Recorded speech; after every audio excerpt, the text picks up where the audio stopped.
भारत माता की वंदे वंदे। क्या अद्भुत नजारा है। अभी 2 महीने बाद गुजरात में चुनाव होने वाले हैं और एक पॉलिटिकल पार्टी लोगों के साथ बैठ के चर्चा कर रही है कि हम स्कूल कैसे सुधारेंगे, शिक्षा कैसे सुधारेंगे। मैं समझता हूं कि भारत की आजाद भारत के 75 साल में आज तक कभी ऐसा नहीं हुआ होगा कि चुनाव के पहले कोई पॉलिटिकल पार्टी आके जनता के साथ ये चर्चा करे कि स्कूल कैसे सुधारेंगे, बच्चों का भविष्य कैसे बनाएंगे। अभी तो मौका एक दूसरे को गाली देने का। आम आदमी पार्टी कांग्रेस को गाली दे, कांग्रेस बीजेपी को गाली दे, बीजेपी आम आदमी पार्टी को। हम लोग इन सारी चीजों से अलग हैं, हमें राजनीति नहीं आती करनी। मैं बार बार ये बोलता हूं, गाली गलौज उनके जिम्मे, राजनीति उनके जिम्मे।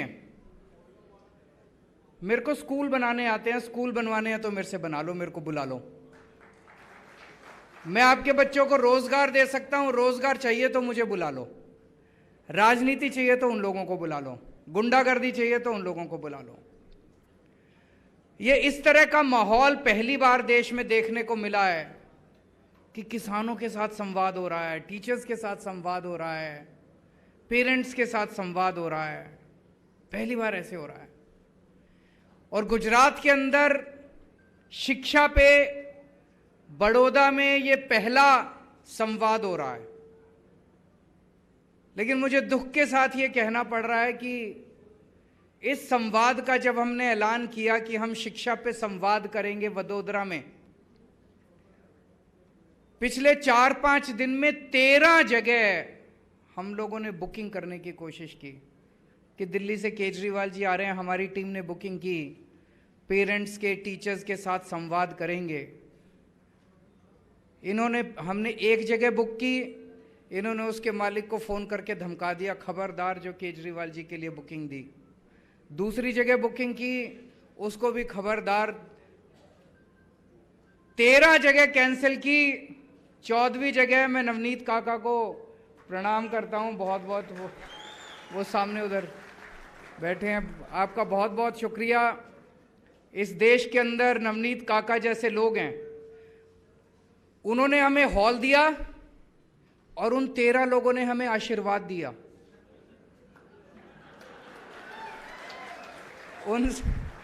जब उनसे बात की, वो 13 लोग खूब गालियां दे रहे हैं उनकी पार्टी को। बोले इस तरह से धमकी देना ठीक नहीं है। बोला हम आपके साथ हैं, लेकिन हिम्मत नहीं हो रही है, बहुत तंग करते हैं लोगों को।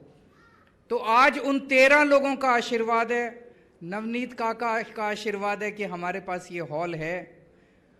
ये लोग सोचते हैं ये देश इतना कमजोर है कि धमका देंगे तो यहाँ पे शिक्षा पे संवाद नहीं होगा। शिक्षा पे संवाद भी होगा। स्कूल भी अब गुजरात के ठीक होंगे, प्राइवेट स्कूल भी ठीक होंगे, सरकारी स्कूल भी ठीक होंगे, बच्चों का भविष्य भी बनेगा। ये रोक सके तो रोक लें। पिछले 7-8 साल में दिल्ली में हमने बहुत काम किए, लेकिन अगर कोई पूछे तो एक काम जिससे सबसे ज्यादा मुझे संतुष्टि मिलती है, और मुझे लगता है कि मरने के बाद जब मैं ऊपर जाऊंगा और भगवान मुझसे पूछेगा कि तूने पृथ्वी पे क्या किया, तो मैं भगवान को कहूंगा मैंने बच्चों के स्कूल ठीक कर दिए थे। सबसे बड़ा पुण्य का काम हम लोगों ने यही किया कि बच्चों के स्कूल ठीक कर दिए, बच्चों का भविष्य बना दिया हम लोगों ने। संतुष्टि होती है जब मरेंगे तो लगेगा कि हमारी जिंदगी कुछ काम आई इस पृथ्वी के ऊपर। जब हमारी सरकार बनी दिल्ली में, वहां भी यही हालत थी। जो अभी मैं सारे प्रश्न मैंने लिखे हैं, एक एक प्रश्न का जवाब दूंगा। यही हालत थी जो आज गुजरात के अंदर है। 2 तरह का सिस्टम था, एक गरीबों के लिए, एक अमीरों के लिए। अमीर भी नहीं कहूंगा, जिसके पास भी थोड़ा सा पैसा होता था। कई लोग तो अपना पेट काट के एक टाइम की रोटी कम खाते थे, अपने बच्चों को प्राइवेट स्कूल में भेजते थे कि प्राइवेट स्कूल में पढ़ाई कर लेगा तो थोड़ा कुछ बन जाएगा बड़ा होके। सरकारी स्कूलों की इतनी बुरी हालत थी, बच्चे फेल होते थे, पढ़ाई होती नहीं थी, टीचर आते नहीं थे, बहुत बुरा हाल था सरकारी स्कूलों का। लेकिन गरीब बेचारा कहाँ जाएगा?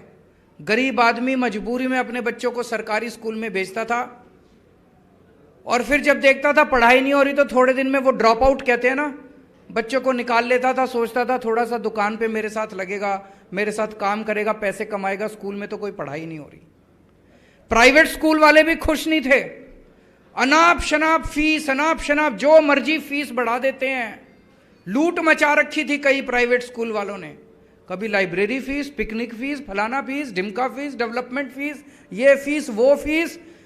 एक बेचारा, कई लोग ऐसे जानता हूं मैं जिन लोगों ने तंग आके अपने बच्चों को प्राइवेट स्कूल से नाम कटा दिया, पैसे नहीं दे सकते थे, पैसे नहीं थे। तो जब हमने दिल्ली में सरकार संभाली ये हालत थी, आज गुजरात में भी यही हालत है।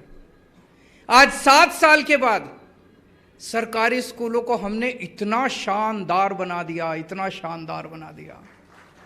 आप लोगों ने तस्वीरें देखी होगी सरकारी स्कूलों की, दिल्ली के सरकारी, और सारे स्कूल, मेरे को भी एक आदमी मिला, मुझसे पूछ रहा था, कहते सर सारे ऐसे हो गए? हम सोशल मीडिया पे देखते हैं कि बहुत शानदार सरकारी स्कूल हैं, सारे हो गए कि कुछ हुए हैं? मैंने कहा सारे सरकारी स्कूल ऐसे हो गए। पर दिल्ली में एमसीडी के स्कूल हैं, नगर निगम के, वो बीजेपी के पास है, वो बहुत खराब हैं।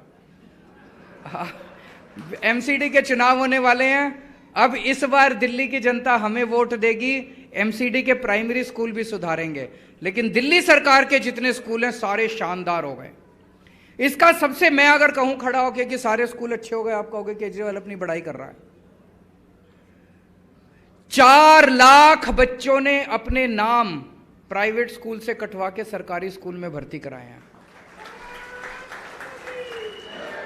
4 लाख बच्चों ने प्राइवेट स्कूल से अपना नाम कटा के सरकारी स्कूल में, और बड़े अमीर लोगों ने। मैं एक क्लास में गया, मैंने बच्चों से पूछा आप में से कौन कौन बच्चा प्राइवेट स्कूल से नाम कटा के आया है? 7-8 बच्चों ने हाथ खड़ा किया। मैंने एक बच्चे से पूछा कौन से स्कूल में पढ़ते थे, कौन से प्राइवेट स्कूल में पढ़ते थे? कहता है Saint Columbus. Saint Columbus Delhi का सबसे बड़ा प्राइवेट स्कूल है, लाइन लगी पड़ी है वहां पे सेंट कोलंबस में एडमिशन कराने के लिए, बड़े बड़े लोगों की लाइन लगी हुई है, अमीर अमीर लोगों की। उस स्कूल का एक बच्चा नाम कटा के दिल्ली के सरकारी स्कूल में एडमिशन ले रहा है, इससे बड़ी बात और क्या हो सकती है? आजकल मैं अभी एक बड़ी मीटिंग की थी, 1100 बच्चे, हमारी 12वीं क्लास के 1100 बच्चों ने नीट के और आईआईटी के पेपर पास करे हैं। 1100 बच्चों ने। मैं आईआईटी से हूं, मैं आईआईटी से इंजीनियर हूं। जब मैं आईआईटी से इंजीनियर बना था, हिसार से, पूरे हिसार जिले से अकेला मेरा एडमिशन हुआ था एक बच्चे का उन दिनों में। आज मेरे दिल्ली के एक एक सरकारी स्कूल से 4-4 बच्चों के एडमिशन हो रहे हैं वहां पे। और सबसे बड़ी खुशी ये है, जब मैं आईआईटी में गया, मेरे को मेरे देश ने बहुत कुछ दिया है, भारत ने मुझे बहुत कुछ दिया है, और मैं शुक्रगुजार हूं मेरे देश का। आज मैं जो कुछ हूं मेरे देश की वजह से हूं। मैंने एक कसम खाई थी कि जितनी अच्छी शिक्षा मुझे मिली है, ऐसी शिक्षा मैं कोशिश करूं कि इस देश के हर गरीब बच्चे को मिलनी चाहिए। आज मुझे बेहद खुशी है ये कहते हुए कि दिल्ली के एक एक बच्चे को मैंने वैसी शिक्षा मुहैया करा दी है। मैं जब बच्चों से 1100 बच्चों से बात कर रहा था कि डॉक्टर और गरीबों के बच्चे, मैंने देखा एक सिक्योरिटी गार्ड का बच्चा खड़ा हुआ। उस सिक्योरिटी गार्ड का बच्चा अब आईआईटी में जा रहा है जहां मैं गया था। कहता सर मैं आपके इंस्टीट्यूट में जा रहा हूं। उस सिक्योरिटी गार्ड 10,000 12,000 रुपए महीने कमाता है। उसका बच्चा आईआईटी में जा रहा है, उसकी रैंक आई 569। ऑल इंडिया जेई का जो पेपर होता है उसकी रैंक आई 569। मैं जब आईआईटी में गया था मेरी रैंक आई थी 563। मुझे लगा यार ये तो मेरे बराबर। आज दिल्ली के एक एक बच्चे को, गरीब से गरीब बच्चे को, रिक्शे वाले के बच्चे को, मजदूर के बच्चे को, सिक्योरिटी गार्ड के बच्चे को, प्लम्बर के बच्चे को, कारपेंटर के बच्चे को मेरे जैसी शिक्षा मिल रही है जैसी शिक्षा मुझे मिली, शानदार शिक्षा मुझे मिली। सरकारी स्कूल हमने बहुत शानदार कर दिए। अब आप सोच के देखो, वो सिक्योरिटी गार्ड का बच्चा, सिक्योरिटी गार्ड 10-12 हज़ार रुपये कमाता है, उसके घर का खर्चा नहीं चलता। अब वो बच्चा आईआईटी में जाएगा, आईआईटी से जब निकलेगा तो उसकी तनख्वाह, स्टार्टिंग तनख्वाह उसकी 2-3 लाख रुपए महीना होगी। तो उसकी एक परिवार की तो गरीबी दूर हो गई कि नहीं हो गई? अगर हम अपने देश के सारे बच्चों को ऐसा पढ़ा दें, सारे देश की गरीबी दूर हो जाएगी, सारा देश अमीर हो जाएगा। मैं पूरी तरह से कन्विंस्ड हूं, एक चीज जो इस देश को गरीबी से हटा सकती है, देश जो गरीबी से दूर कर सकती है, वो है शिक्षा। अगर हम अपने बच्चों को अच्छी शिक्षा दे दें तो हमारा देश गरीब नहीं रहेगा, हमारा देश अमेरिका से भी ऊपर हो सकता है। दूसरा, प्राइवेट स्कूलों ने लूटमार मचा रखी थी। हमने आते ही सारे प्राइवेट स्कूलों का ऑडिट करवा दिया। आपको जान के यहां नाम लेना ठीक नहीं है, देश के बड़े बड़े स्कूल, एक स्कूल उसका पता चला ऑडिट में 50 करोड़ रुपए के उसने फिक्स डिपॉजिट बैंक में करा रखे हैं। आप लोगों को लूट रहे हैं, फीस पे फीस बढ़ा रहे हैं, फलानी फीस ढिमके, और उसके एफडी कराते जा रहे हैं, एफडी कराते जा रहे हैं, उसका एफडी कराते जा रहे हैं। ये बहुत बड़ा गुनाह है। जो भी स्कूल होते हैं वो चैरिटेबल ट्रस्ट होते हैं, वो पैसा इकट्ठा नहीं कर सकते, पैसा इकट्ठा करना गुनाह होता है उनके लिए। हमने इन सारे स्कूलों के एफडी तुड़वाए और सारे बच्चों को रिफंड कराई पुरानी फीस। मतलब पिछले 4-5 साल में जो उन्होंने फीस ली थी, वो सारे पैसे हमने पेरेंट्स को वापस कराए। कभी नहीं हुआ भारत के इतिहास में कि आपके बैंक में स्कूल से पैसे वापस आए हों। और उसके बाद ऑर्डर जारी कर दिया कि कोई भी फीस सरकार की परमिशन के बिना नहीं बढ़ाई जाएगी। अगर आप फीस बढ़ाना चाहते हो, आपको हमें बताना पड़ेगा आप क्यों। 7-8 साल से बहुत 2-4 स्कूल को छोड़ के किसी ने फीस नहीं बढ़ाई है, 7 साल से फीस नहीं बढ़ी है। गुजरात के अंदर भी यही करेंगे। करना चाहिए कि नहीं करना चाहिए? सरकारी स्कूल भी ठीक करने चाहिए, प्राइवेट स्कूल भी ठीक करने हैं। और वो नीयत केवल एक ही पार्टी की, आम आदमी पार्टी की, और ये कोई कुछ नहीं करने वाले। इन लोगों ने बुरी तरह से लूट मचा रखी है।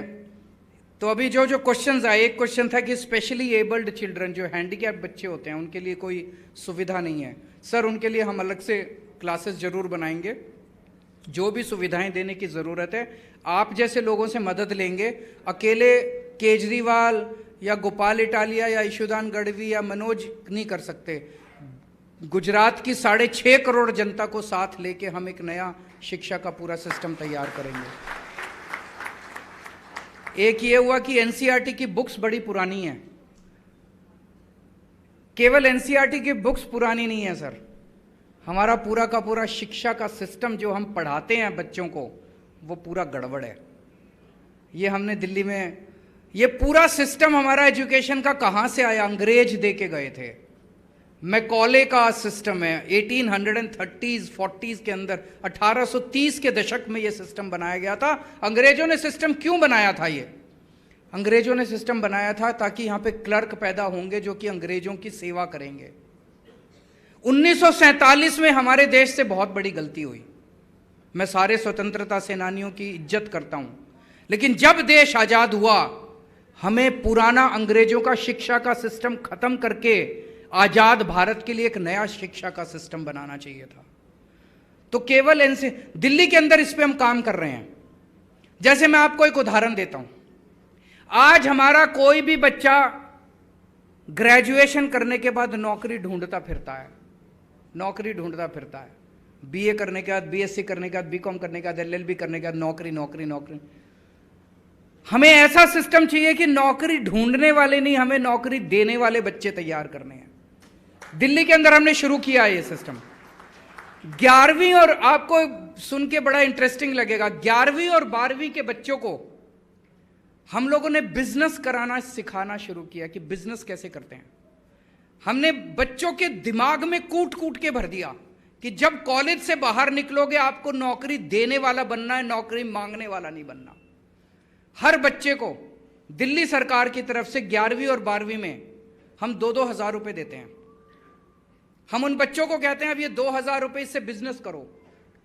आपको लगेगा क्या बेवकूफ़ी है यार, ये 2 हज़ार रुपए से बिजनेस होता है क्या? उसमें बच्चों को फ्रीडम होता है। 4 बच्चे, 8 बच्चे, 10 बच्चे एक साथ मिलते हैं और टीम बनाते हैं। और टीम बना के, जैसे 5 बच्चे मिले तो उनके 10,000 रुपये हो गए, उन्होंने 2,000 रुपये पूल किए, 10,000 रुपये हो गए। अब वो 10,000 रुपये से बिजनेस करते हैं। जैसे मैं एक आपको उदाहरण देता हूं, एक 5 बच्चों ने टीम बनाई और उन्होंने एक स्पेशल ड्रिंक बनाया कॉफी की तरह। कॉफी में कैफीन होती है, इसमें कैफीन नहीं थी, और उस ड्रिंक को उन्होंने फेसबुक पे, व्हाट्सएप पे भेज भेज के मार्केटिंग की। 2.5 लाख रुपए की ड्रिंक बेच लिए बच्चों ने। 10,000 रुपए से 2.5 लाख रुपए की ड्रिंक बेच ली। अब ऐसी 11वीं और 12वीं क्लास के दिल्ली सरकार के बच्चों की 52,000 टीम्स बन चुकी हैं। 52,000 टीम्स, उसमें कोई 3 बच्चों की टीम, कोई 4 बच्चों की टीम, कोई 5 बच्चों की, कोई 2 बच्चों की टीम। 52,000 टीम्स इस टाइम बिजनेस पे काम कर रही हैं। फिर हमने इस देश के अमीर लोगों को बुलाया और इन बच्चों को कहा उनके सामने प्रेजेंटेशन करो और उनसे इन्वेस्टमेंट मांगो। तो जैसे ये वाली टीम थी, ड्रिंक वाली टीम, इन्होंने एक अमीर आदमी के सामने प्रेजेंटेशन किया। बहुत अमीर अरबपति आदमी है। सोचो, दिल्ली सरकार के सरकारी स्कूल के रिक्शे वाले के बच्चे, प्लम्बर के बच्चे, एक अरबपति, 11वीं 12वीं के बच्चे अरबपति के सामने प्रेजेंटेशन कर रहे हैं अंग्रेजी में। सोच सकते हैं आप। और उनके सामने प्रेजेंटेशन किया। उस आदमी ने 19 लाख रुपए इन्वेस्ट किए इनकी टीम के अंदर। 19 लाख रुपए देके गया वो, कि मैं आपके अंदर इन्वेस्ट करता हूं, ये मेरी इक्विटी है, शेयर है ये मेरे। 19 लाख रुपए के। अब ये जितने बच्चे 12वीं क्लास से निकलेंगे, कॉलेज में जाएंगे, एक भी बच्चा नौकरी मांगने वाला नहीं बनेगा, नौकरी देने वाला बनेगा। ये बदलाव करने, हमारे बच्चे निकलते हैं कॉलेज से, स्कूल से, क्या हम उनको देशभक्ति सिखाते हैं स्कूलों के अंदर? नहीं सिखाते। क्या हम उन्हें अच्छा इंसान बनना सिखाते हैं स्कूलों में? नहीं सिखाते। ये अब हमने दिल्ली सरकार के स्कूलों में सिखाना चालू किया है। हैप्पीनेस क्लासेस चालू किए हैं, देशभक्ति क्लासेस चालू किए हैं, बिजनेस क्लासेस चालू किए हैं। ये पूरा कंटेंट बदल रहे हैं हम एजुकेशन की। बच्चों को सिखाया क्या जाना चाहिए? रटते रहते हैं, रटते रहते हैं, रटते, और इतनी टेंशन होती है बच्चों को। एक 10वीं क्लास का बच्चा मुझे मिला, अब तो 12वीं पास कर गया। कहता, सर जब मैं 10वीं क्लास में था मुझे बड़ी टेंशन रहती थी, मेरे नंबर बड़े खराब आते थे, मुझे लगता था यार मेरे को नौकरी नहीं मिलेगी, बड़ा हो गया, मैं बड़ी मुश्किल से पास होता था। कहते ये आपके 11वीं 12वीं क्लास में जब मैंने ये बिजनेस क्लासेस शुरू की, मेरी सारी टेंशन खत्म हो गई। मुझे लगा नंबर जो मर्जी आए, धंधा तो कर ही लूंगा मैं अपना बड़ा होके।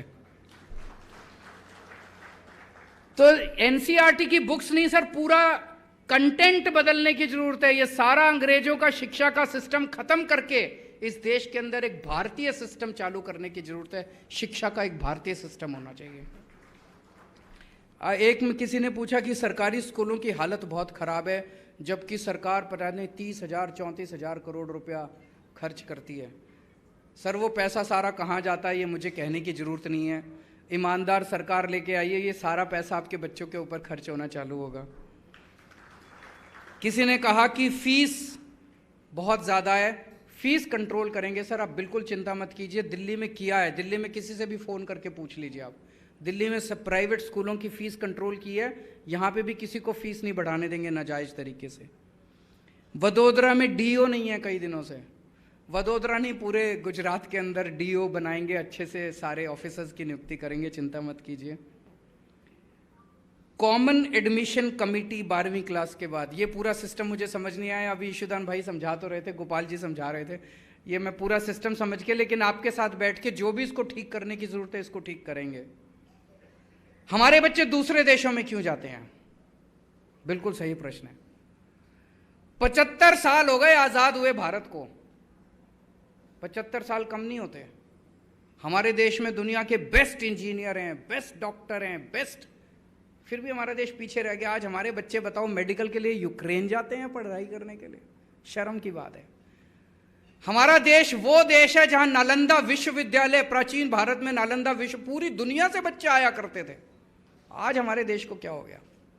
आज हमारे बच्चे बाहर जा रहे हैं। हमें ऐसा देश तैयार करना है कि पूरी दुनिया से बच्चे यहां पढ़ने के लिए आए, ना कि हमारे बच्चे वहां पढ़ने के लिए जाएं।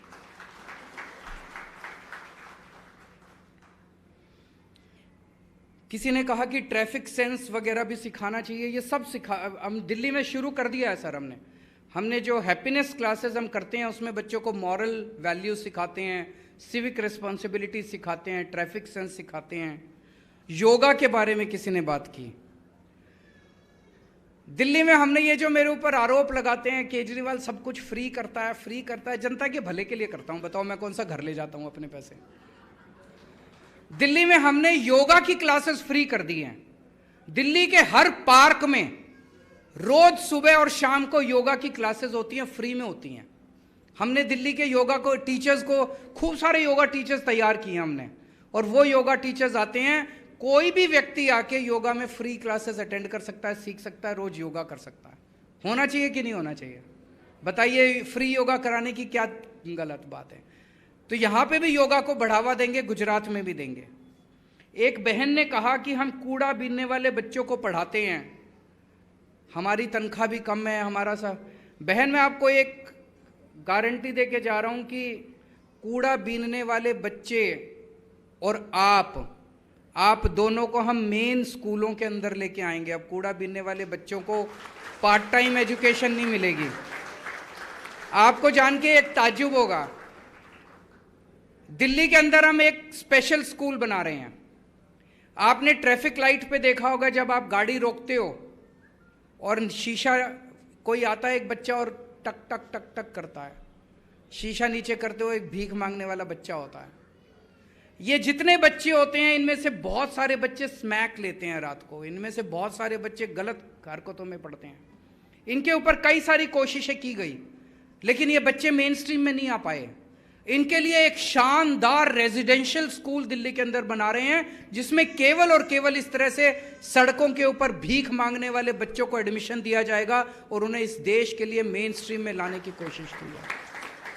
तो बहन को मैं कहना चाहता हूं, आपको मेन टीचर बनाएंगे, स्कूलों के अंदर मेन टीचर बनाएंगे। बहुत टीचरों की कमी है।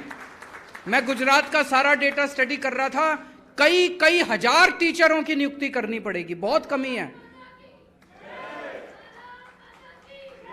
आपको भी टीचर बनाएंगे और उन बच्चों को स्कूल में लेके आएंगे, उनको पार्ट टाइम एजुकेशन अब नहीं मिलेगी। ये सारे, मैं बताइए, अभी तक मैंने कोई राजनीति की बात करी? आपके बच्चों की, आपके बच्चों के भविष्य की बात करी मैंने, गुजरात के बच्चों के भविष्य की, देश के बच्चों के भविष्य की बात करी। मैं कौन सी गलत बात कर रहा हूं? और ये सारे मेरे पीछे पड़े हुए हैं। कल कोई नेता कह रहा था केजरीवाल कमीना है, केजरीवाल झूठा है, केजरीवाल फलाना, ये सारे इकट्ठे हो गए मेरे खिलाफ। सारी पार्टियों वाले एक ही भाषा, कांग्रेस वाले भी, बीजेपी वाले, सारे कह रहे हैं केजरीवाल फलाना है, केजरीवाल ढिमका है, केजरीवाल। मैं कह रहा हूं मैं आपके बच्चों के अच्छे स्कूल बना दूंगा। ये कहते हैं केजरीवाल ये है, ये लोग नहीं चाहते कि हमारे देश में अच्छी शिक्षा आए। इन्होंने 70 साल से यही राजनीति करी है, जनता को अनपढ़ रखो, जनता को गरीब रखो, ताकि वो इनका वोट बैंक बनी रहे। इसे खत्म करना है। मुझे वोट बैंक नहीं चाहिए, मुझे शिक्षित भारत चाहिए। मुझे वोट बैंक नहीं चाहिए, मुझे एक समृद्ध भारत चाहिए, शक्तिशाली भारत चाहिए। उसके लिए मैं काम कर रहा हूं। ये सारे मेरे पीछे इकट्ठे, सारे हाथ धो के मेरे पीछे पड़े हैं ये सारे, पर मुझे कोई परवाह नहीं है।